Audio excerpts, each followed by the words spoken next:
CBI আগামীকাল অর্থাৎ 5ই September supreme কোর্টে স্পষ্টভাবে জানাক, এক, কলকাতা পুলিশ যাকে ধরেছিল সঞ্জয় রায় ধর্ষণ এবং খুনে, সে একাই ছিল না একাধিক ব্যক্তি ছিল।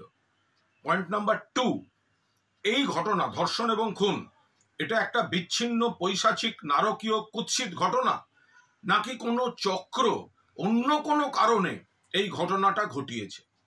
পয়েন্ট নাম্বার 3, যদি সিবিআই কোর্টে বলে যে প্রথমে তথ্য প্রমাণ লোপাটের জন্য প্লেস অফ অকারেন্সে বিকৃতি ঘটানো হয়েছে বলে আমরা তদন্ত এগোতে পারছি না, সেক্ষেত্রে তাদের স্পষ্ট তথ্য দিয়ে জাস্টিফাই করতে হবে যে কেন তারা এই কথা বলছে।